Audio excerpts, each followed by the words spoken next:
আমাদের YouTube channel ছামার private আইডিয়ায় সকলকে স্বাগত। আমি তোমাদের পরিচিত মধুমিতা ম্যাডাম আবার চলে এসেছি একটি নতুন ভিডিও নিয়ে। আজকে আমাদের ভিডিওর টপিক হলো সাইন বার। সাইন বার কি জিনিস আগে জানতে হবে। সাইন বার হলো এক ধরনের অ্যাঙ্গেল মেজারিং ইনস্ট্রুমেন্ট। এর সাহায্যে আমরা যে কোনো অ্যাঙ্গুলার জবে আমরা কিন্তু অ্যাঙ্গেলকে মেজারমেন্ট করতে পারি। আমরা এর আগে জেনেছি যে অ্যাঙ্গেল মেজারিং ইনস্ট্রুমেন্ট হিসেবে আমরা বেশি পরিচিত কি না ভার্নিয়ার বেভেল প্রোটেক্টর। এর অ্যাকিউরেসি হচ্ছে 5 মিনিটস এবং এর থেকেও কিন্তু খুব অ্যাকিউরেটলি আমাদের অ্যাঙ্গেল মেজারমেন্ট করা হয় যে ইনস্ট্রুমেন্টের সাহায্যে, সেটা হলো আমাদের সাইন বার। এর অ্যাকিউরেসি হচ্ছে আমাদের 1 মিনিট। তাহলে এই 1 মিনিট অ্যাকিউরেসির সাহায্যে আমরা কিন্তু সাইন বার দিয়ে যে কোনো অ্যাঙ্গুলার জবের আমরা কিন্তু অ্যাঙ্গেলকে মেজারমেন্ট করতে পারি। তাহলে দেখো এই একটা হলো সাইন বার, এর একটা সাইন বারের ছবি এঁকেছি। তো এইখানে দেখো সাইন বারটা তোমার এই যে উপরে যে একটা ফ্ল্যাট সারফেস এবং এখানে কি আছে না, এখানে তোমার কি আছে দুটো রোলার দেওয়া আছে। আর এখানে দেখো 2-3টে হোল করা আছে। এই হোলগুলো কি কারণে করা হয় না, যাতে সাইন বারের ওয়েটটা রিডিউস হয়, সাইন বারটা যাতে খুব ভারী না হয় সেই জন্য এটা হোলগুলো করা থাকে। এবং এই সাইন বারটা তৈরি হয় তোমার হাই কোয়ালিটি স্টিলের। আর এতে কিন্তু বিভিন্ন ধরনের মাপ অনুযায়ী পাওয়া যায়, যেমন 100 থেকে 500 mm পর্যন্ত আমরা সাইন বার আমরা পেতে পারি। আর এর যে মাপটা, তাহলে মাপটা আমাদের কোনখান থেকে কতটা পর্যন্ত নিতে হবে না, আমার সাইন বারের মাপটা হয় according to sine bar length. তো সাইন বার লেন্থটা এখন প্রশ্ন হচ্ছে সাইন বার লেন্থটা কোনখান থেকে আমরা কতটা মেজার করব। সাইন বার লেন্থটা আমরা মেজার করব কোথা থেকে না, এই যে আমাদের রোলার আছে দুটো, তো একটা রোলারের মিডল পয়েন্ট থেকে আরেকটা রোলারের মিডল পয়েন্ট অথবা সেন্টার পয়েন্ট যেটাকে আমরা বলি, তো one centre point to another centre point রোলারের, এটাই হচ্ছে আমার সাইন বারের লেন্থ। এই যে দেখো সুবিধা আমি দেখিয়েছি, তো এটাই হচ্ছে আমার সাইন বারের লেন্থ। তো এই অনুযায়ী আমরা লেন্থ অনুযায়ী আমরা 100 mm থেকে শুরু করে আমরা 100 mm, 125 mm, 150 mm, 200 mm, 300 mm, 450, 500 এরকম mm কিন্তু আমরা সাইন বার পেয়ে থাকি। আর এটা তৈরি হয় আগেই বললাম যে হাই কোয়ালিটি স্টিলের সাহায্যে, স্টিল দিয়ে তৈরি করা হয়।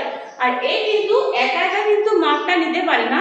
এর সাহায্যে মাপতে গেলে আমাকে যে যে জিনিসগুলো প্রয়োজন হয় সেগুলো হচ্ছে আমার একটা সারফেস প্লেট। এই সারফেস প্লেটের ওপর আমাকে কিন্তু সাইন বারের রোলারটাকে কন্টাক্টে রাখতে হয়। এবং এটা দেখো আমি একটা সাইন বার নিয়ে এসেছি, এই একটা সাইন বার। তাহলে এইটাকে সাধারণ অবস্থায় দেখে কি মনে হচ্ছে না, এটা কিন্তু একদম পুরো একটা সমতল একটা জিনিস, একটা প্যারালালি জিনিস, একটা ব্লকের মতো। তো এটা দেখো যে এরকম। তো এই যে এখানে যেটা বললাম রোলার, এই যে দুটো হচ্ছে রোলার সাইন বারের। আর এইখানে দেখো দুটো হোল করা আছে। আর এটা তো সাধারণ অবস্থায় দেখে মনে হচ্ছে যে এর সাথে কিভাবে আমরা অ্যাঙ্গেলটা মেজারমেন্ট করতে পারবো। তো এটাকে তাহলে অ্যাঙ্গেল মেজারমেন্ট করার জন্য এটাকে আমাকে পুরোপুরি সেটআপটা তৈরি করে নিতে হবে। তাহলে এর কি কি লাগে সেটা তৈরি করতে গেলে না, আমার একটা প্রয়োজন হবে সারফেস প্লেটের, এবং আমার একটা যে অ্যাঙ্গুলার জবটাকে মাপবো সেই অ্যাঙ্গুলার জব, আর তার সঙ্গে আমার যে হাইটটাকে যে আমি তৈরি করব, এটা আমি অ্যাঙ্গুলার ভাবে আমি এই সাইন বারটাকে রেখেছি এইভাবে।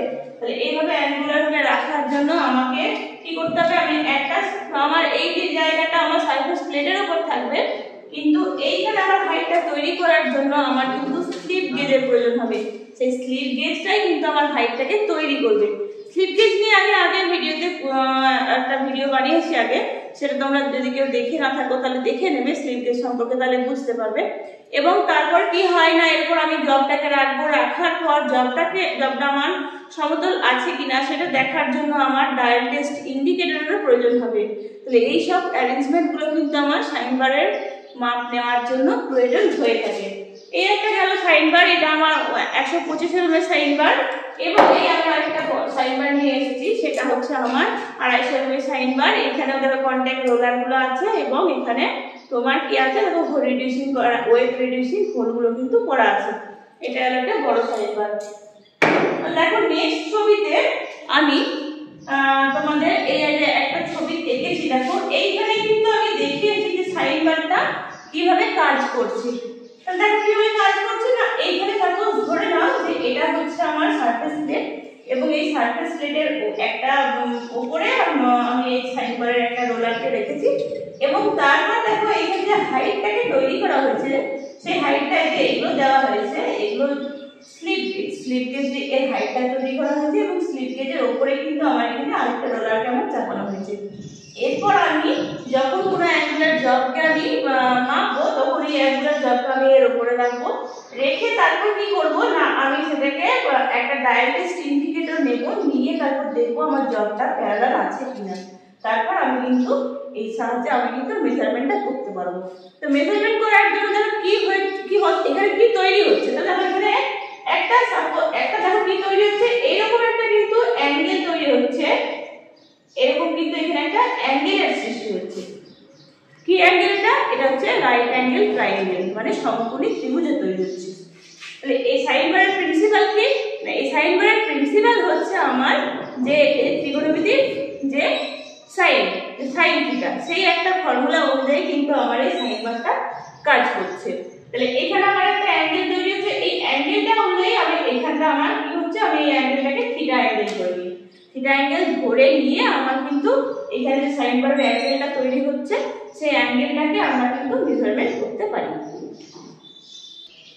তাহলে দেখো সাইন বারের সাহায্যে কিভাবে আমরা অ্যাঙ্গেলটা মেজারমেন্ট করতে পারি। আগেই বললাম যে এখানে কিন্তু রাইট অ্যাঙ্গেল ট্রায়াঙ্গেলের যে নীতি হচ্ছে এটা তৈরি হচ্ছে, রাইট অ্যাঙ্গেল ট্রায়াঙ্গেল, তার উপরে ডিপেন্ড করে কিন্তু আমার সাইন বারের লেন্থ বা অ্যাঙ্গেলটা আমার মেজারমেন্ট করা হয়।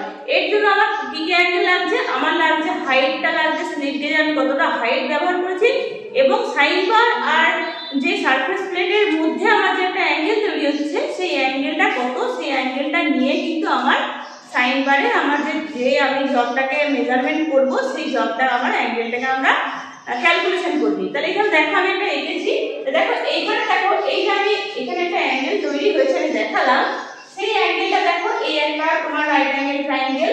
তো এখানে তো আমি এ বি সি একটা রাইট অ্যাঙ্গেল ট্রায়াঙ্গেল লিখেছি। এই রাইট অ্যাঙ্গেল ট্রায়াঙ্গেল দেখো এটাকে বলা হচ্ছে অ্যাডজেসেন্ট সাইড, মানে আমরা বাংলা যেটা বলে থাকি ভূমি, এটা হলো অপোজিট সাইড মানে লম্ব, আর এটা হচ্ছে হাইপোটেনিউস মানে যেটা বলা হয় বাংলায় অতিভুজ। তাহলে এখানে কি আমার ফর্মুলাটি ত্রিকোণমিতিক ফর্মুলা আমরা আগেই জেনেছি যে sin থিটা সমান সমান হচ্ছে আমার লম্ব বাই অতিভুজ। আর কি মানে এখানে আমার লম্ব কি, এখানে আমার লম্ব হচ্ছে কিন্তু আমার অপোজিট সাইডে, এটা অপোজিট সাইড, তাহলে অপোজিট সাইড মানে হচ্ছে কি আমার না এখানে কি আমার এই অপোজিট সাইডে কিন্তু আমি স্লিপ গেজ গুলোকে দিয়ে আমি সাইন বারের হাইটটাকে তৈরি করছি। তাহলে এখানে আমার হচ্ছে হাইটটা সাইন বারের হাইট, আর এখানে হচ্ছে হাইপোটেনিউস, হাইপোটেনিউস মানে আমার অতিভুজ, তাহলে অতিভুজ মানে হচ্ছে কোনখানটা আমার এই জায়গাটা, মানে আমার কতটা লেন্থে আমি সাইন বার ব্যবহার করছি সেটা কিন্তু আমাকে কিন্তু অবশ্যই জানতে হবে, তারপর কিন্তু আমি এই ক্যালকুলেশনটা করতে পারবো। তাহলে এই গেল আমার ফর্মুলা। এই প্রিন্সিপালের উপরে ডিপেন্ড করে কিন্তু আমার সাইন বারের সাহায্যে আমরা অ্যাঙ্গেলটাকে মেজারমেন্ট করতে পারি। এখানে একটা দেখো আমি একটা ক্যালকুলেশন করে তোমাদের দেখিয়েছি, একটা mathematical calculation, the method of calculating the slip gauge height, কিভাবে আমরা স্লিপ গেজের হাইটকে আমরা ক্যালকুলেশন করতে পারি। এখানে দেখো একটা কোশ্চেন লিখেছি, to determine the height of slip gauge for an angle of 25 degree using a sine bar of 200 mm long। তাহলে এখানে দেখো অ্যাঙ্গেলটা যে অ্যাঙ্গেলটা থিটা অ্যাঙ্গেলটা তৈরি হয় সেই থিটা অ্যাঙ্গেলটার মাপ দেওয়া আছে 25 ডিগ্রি এবং সাইন বারের লেন্থ দেওয়া আছে 200 mm সাইন বারটা। দেখো এখানে আমি একটা ছবি আকারে এঁকে দেখিয়েছি তোমাদের সহজভাবে। তাহলে এইটা যেটা হচ্ছে এই জায়গাটা হচ্ছে আমার কি আমার স্লিপ গেজ যেটা আমি দিয়ে হাইটটা তৈরি করেছি, এই যে ছবিটা এইটা হচ্ছে যে স্লিপ গেজ যে হাইটটা তৈরি করেছি সেটা হচ্ছে স্লিপ গেজের হাইট।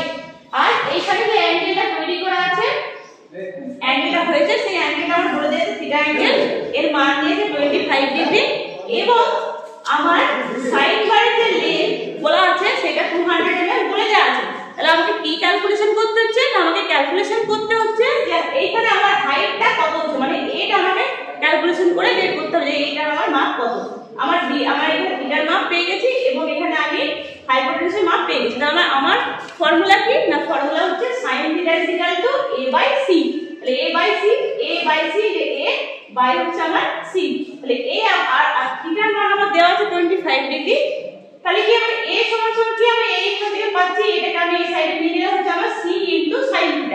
c এর মান আমার দেওয়া আছে কত 200 mm লং দেওয়া আছে, c 200 mm আমি লিখলাম ইনটু sin θ এর মান আমার এখানে দেওয়া আছে sin θ 25 ডিগ্রি আমার দেওয়া আছে, sin θ এর মান 25 ডিগ্রি। তাহলে এখানে আমি কি করলাম 200 লিখলাম এবং এই যে sin 25 ডিগ্রি যেটা পেলাম এটা আমাদের যে সাইনের চার্ট থাকে কস সাইন ট্যানের একটা চার্ট পাওয়া যায়, সেই চার্ট থেকে আমরা কিন্তু এর মানগুলো আমরা পেতে পারি। অথবা আমাদের যে ফোন আছে, এখন ফোনেও কিন্তু সাইন্টিফিক ক্যালকুলেটরের সাহায্যে আমরা কিন্তু এই সাইন থিটা ট্যানের মানগুলো আমরা কিন্তু পেতে পারি। তো sin 25 ডিগ্রির মান আমরা দেখব চার্ট থেকে বা মোবাইল থেকে, যে এর মান হচ্ছে আমার 0.4226 এরকম মান। তারপর কি করব, আমি এর সঙ্গে এটা গুণ করে দিলে আমার কিন্তু এই এটা কত না, এইটা আমি পেলাম, এই যে হাইটটা স্লিপ গেজের হাইট, এটা সেই স্লিপ গেজের হাইটটা পেলাম 84.52। therefore the height of the slip gauge is 84.52। তাহলে আমার এখানে যে স্লিপ গেজের হাইটটা আমাকে 84.52 মাপের, আমি এই হাইট গেজটা স্লিপ গেজটা আমি ব্যবহার করছি। তাহলে এই স্লিপ গেজটা তো একটা এত বড় স্লিপ গেজ দিয়ে হয় না, ছোট ছোট স্লিপ গেজগুলোকে দিয়ে আমাকে হাইটটাকে তৈরি করে নিতে হয়। তাহলে এই গেল আমার পুরোপুরি সাইন বারের প্রিন্সিপাল, সাইন বারের ওয়ার্কিং। এর নেক্সট ভিডিওতে আমি সাইন বার সাহায্যে কিভাবে কাজ করে আমি প্র্যাকটিক্যালি কাজটা তোমাদের দেখিয়ে দেবো। আশা করি এটা তোমরা বুঝতে পারলে তোমরা অবশ্যই চ্যানেলটিকে লাইক কমেন্ট এবং সাবস্ক্রাইব করো। আজ আমি এখানে শেষ করলাম। Thank you.